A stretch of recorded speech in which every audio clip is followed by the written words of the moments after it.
स्वस्तिक foundation पक्षर Holi उत्सव सत्यप्रिया स्मृति committee एवं स्वस्तिक foundation मिलित सहजरे बालकाटी बजार स्थित कल्याण मंडप सम्मुख होली उत्सव महासमारोह पालित हो जाइछि। ଏହି ଅବସରରେ ଆୟୋଜିତ କାର୍ଯ୍ୟକ୍ରମରେ ଜୟଦେବ ନିର୍ବାଚନ ମଣ୍ଡଳୀ ବହୁ ଜନପ୍ରତିନିଧି ସାମାଜିକ କର୍ମୀ ବିଭିନ୍ନ ଅନୁଷ୍ଠାନ କାର୍ଯ୍ୟକର୍ତ୍ତା ଏକତ୍ରିତ ହୋଇ ରଙ୍ଗ ଖେଳିଥିଲେ।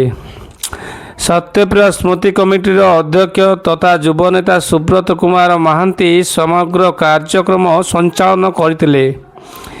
ଏହି ଅବସରରେ କାର୍ଯ୍ୟକ୍ରମରେ ପୂର୍ବତନ ମନ୍ତ୍ରୀ ସୁରେଶ କୁମାର ରାଉତରାୟ, ଓଡ଼ିଶା ପର୍ଯ୍ୟଟନ ନିଗମ ପୂର୍ବତନ ଅଧ୍ୟକ୍ଷ ସନ୍ତୋଷ କୁମାର ମହାନ୍ତି, ଜୟଦେବ ନିର୍ବାଚନ ମଣ୍ଡଳୀ ପୂର୍ବତନ ବିଧାୟକ ଡକ୍ଟର ଅରବିନ୍ଦ ଢାଲି, ଭୁବନେଶ୍ୱର ଜିଲ୍ଲା ସାଂଗଠନିକ ଉପସଭାପତି ଜଗନ୍ନାଥ ବେହେରା, ଶିବ ମଲ୍ଲିକ, ଅଶୋକ ସାହୁ, ନିଶିକାନ୍ତ ପଣ୍ଡା, ବ୍ରହ୍ମାନନ୍ଦ ସ୍ୱାଇଁ, ପ୍ରଦୀପ୍ତ ମହାନ୍ତି, ବିଜୟ ମହାରଣା, ରଞ୍ଜନ ମହାପାତ୍ର, ଦୀନବନ୍ଧୁ ଭୋଇ, ପୂର୍ବତନ ଜିଲ୍ଲା ପରିଷଦ ସଭ୍ୟ କାହ୍ନୁ ଦାସ, ଭାଗ୍ୟଧର ନନ୍ଦୀ, କଣ୍ଠଶିଳ୍ପୀ ଉପେନ୍ଦ୍ର ପ୍ରଧାନ, ଇଞ୍ଜିନିୟର ପ୍ରଭାସ ବାରିକ, ବେଣୁଧର ଭୋଇ, ନାୟବ ସରପଞ୍ଚ ଅରୁଣ ସାହୁ, କେଳୁଚରଣ ବେହେରା, ମଳୟ ମହାନ୍ତିଙ୍କ ସମେତ ଶତାଧିକ ଶୁଭେଚ୍ଛୁ କର୍ମୀ ଓ ଯୁବକ ଯୁବତୀ ରଙ୍ଗ ଖେଳିଥିଲେ।